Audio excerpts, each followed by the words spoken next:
Welcome to Chandru maths. So எஸ்எஸ்சியில் already one time registration பண்ணவங்க, எஸ்எஸ்சியோட வெப்சைட்டில் ஆல்ரெடி ஒன் டைம் ரிஜிஸ்ட்ரேஷன் பண்ணவங்க, உங்களுடைய ஆதார் நம்பரை வந்து எப்படி ஓடிபி வெரிஃபிகேஷன் பண்ணலாம் அப்படிங்கிறத அந்த வீடியோ நம்ம வந்து பார்க்க போகிறோம்.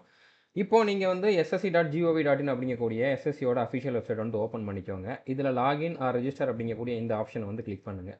கிளிக் பண்ணிவிட்டு உங்களோட ரிஜிஸ்ட்ரேஷன் நம்பர் பாஸ்வேர்டை கொடுத்துட்டு இந்த கேப்சா கோடை என்ட்ரு பண்ணிட்டு லாகின் பண்ணுங்கள். இது வரைக்கும் ஒன் டைம் ரிஜிஸ்ட்ரேஷன் பண்ணவங்க, இந்த நியூ வெப்சைட்டில் ஒன் டைம் ரிஜிஸ்ட்ரேஷன் பண்ணவங்க மட்டும்தான் இந்த வீடியோ வந்து பாருங்கள். மற்றவங்க வந்து வீடியோ பார்க்கணும் அவசியம் கிடையாது.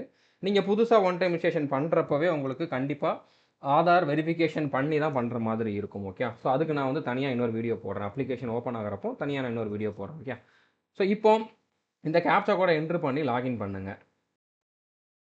நீங்கள் லாகின் பண்ணதுக்கப்புறம் இந்த இடத்துல ரைட் சைடில் எடிட் ரிஜிஸ்ட்ரேஷன் டீட்டெயில்ஸ் அப்படிங்கிற மாதிரி இருக்கும், அதை கிளிக் பண்ணுங்கள். ஸோ இந்த இடத்துல ஆல்ரெடி நீங்கள் ஆதார் நம்பர் கொடுத்துருந்தீங்க அப்படின்னா இந்த மாதிரி தான் வரும். ஓகே, இது வரைக்கும் நீங்கள் ஆதார் நம்பர் கொடுக்கல அப்படின்னா இந்த இடத்துல வந்து எஸ் கொடுத்துட்டு உங்களோட ஆதார் நம்பரை வந்து 2 வாட்டி என்ட்ரு பண்ணுங்க. ஓகே, ஸோ இப்போ நீங்கள் ஆல்ரெடி கொடுத்துருந்தீங்க அப்படின்னா இந்த மாதிரி இருக்கும். இதில் இந்த பாக்ஸை கிளிக் பண்ணிவிட்டு இதில் வந்து சென்ட் ஓடிபி அப்படிங்கக்கூடிய இந்த ஆப்ஷனை வந்து கிளிக் பண்ணுங்கள். ஸோ இப்போ உங்களோட ஆதார் நம்பரில் எந்த மொபைல் நம்பர் கொடுத்துருக்கீங்களோ அதுக்கு வந்து ஓடிபி வரும். அந்த ஓடிபியை என்ட்ரு பண்ணிவிட்டு வெரிஃபை ஓடிபி அப்படிங்கிறத கிளிக் பண்ணுங்கள். அதுக்கப்புறம் சேவ் அண்ட் நெக்ஸ்ட் அப்படிங்கிறத வந்து கிளிக் பண்ணுங்கள்.